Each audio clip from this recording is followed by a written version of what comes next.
Hey nerds, welcome back. Last month I read 5 books, 3 YA romance, 1 science fiction, and a short story that I got for free from Amazon Prime for buying some random thing. So I'm going to be going over each one and kind of giving my review and a brief synopsis, whether or not I recommend it, and who I think would like it.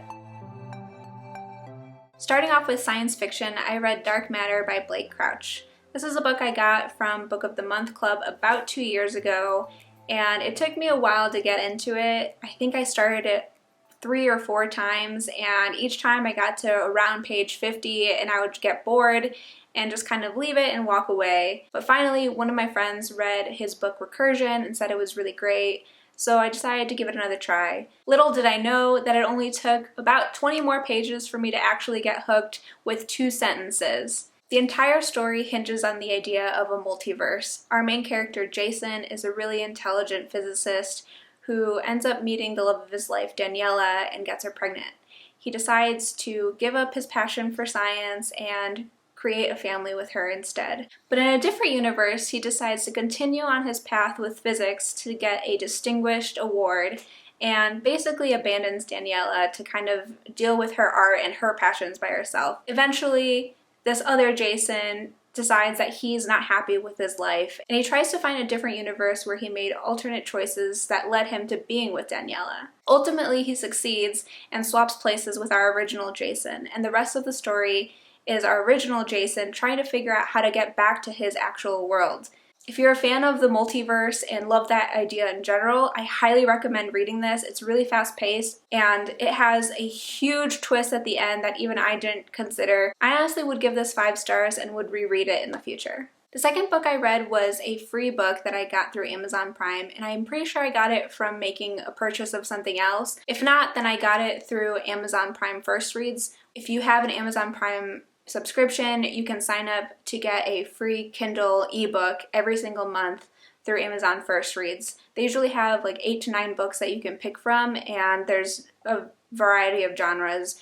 They usually have 2 to 3 thrillers, a romance, and then a nonfiction, and then a children's book as well. I'll go ahead and drop the link in the description so you guys can sign up for that. The book that I got is called My Evil Mother, which is by Margaret Atwood, and it's basically about a daughter whose mother is a witch and how the community is kind of afraid of her. And it turns out to be this really cute short story about things that your mother does to protect you and how she shows you that she loves you. It's a very endearing short story, but it kind of left me wanting more, so I would probably only give it 3 stars. I read it during my flight to Nebraska when we were on our way to my sister-in-law's wedding. It's cute, but probably would pass on it if you aren't interested in Margaret Atwood's writing or if you don't like short stories. The 3 remaining books were all YA romance, and the first one is actually a discovery from watching the Netflix series Heartstopper. I didn't know it was a book. It's actually a comic book, but as soon as I found out, I went down and I got the first one and I read it in one sitting.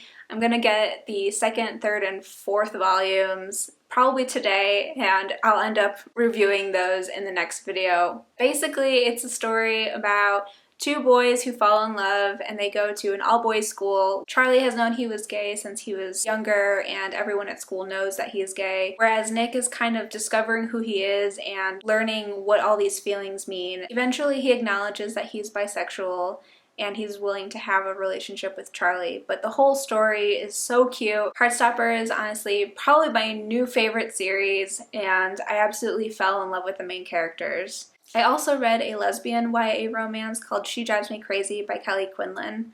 I read this book for my local book club, and I loved it because it has a gay cheerleader, which reminded me of the movie But I'm a Cheerleader. It's actually pretty funny if you want to go watch it. But the book She Drives Me Crazy is about a gay cheerleader named Irene, who's kind of a popular girl, and no one really knows that she's gay, and a female basketball player named Scotty, who everyone does know is gay, and she was recently dumped by her girlfriend because she wanted to be part of a better basketball team for the rival school.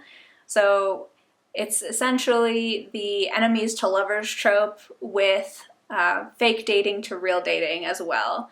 And it's actually a pretty fun read. I read it pretty quickly and it was entertaining, but it left me a little unsatisfied near the end, so I would probably only give it 3 stars. If you're looking for books to read for Pride Month or want to read something in the LGBTQ genre, I highly recommend reading She Drives Me Crazy for lesbian romance and then the Heartstopper series for gay romance. Both really cute, both really endearing.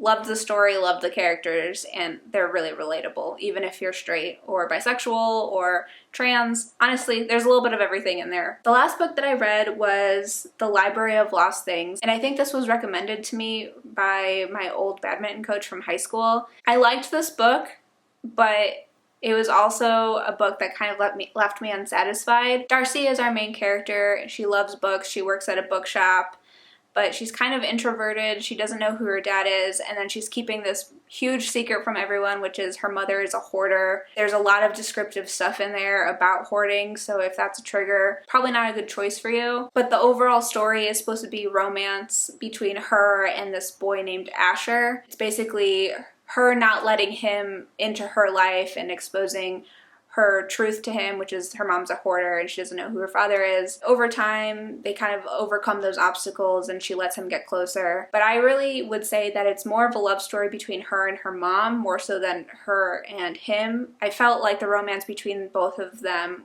was a little forced. I couldn't really understand how their connection was authentic, I guess, more than just like a love at first sight type of thing. Even though actually I think she hated him at the beginning, or she thought he was arrogant or something.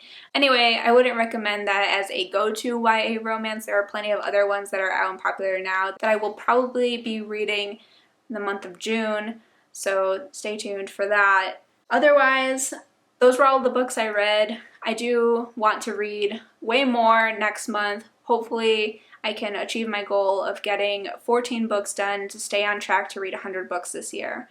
So, if you have any recommendations, just drop them in the comments. If you've read any of the books that I mentioned, let me know what you thought. I'm always up for discussing them, and maybe you can change my mind about how I rated them. So, until next time, bye!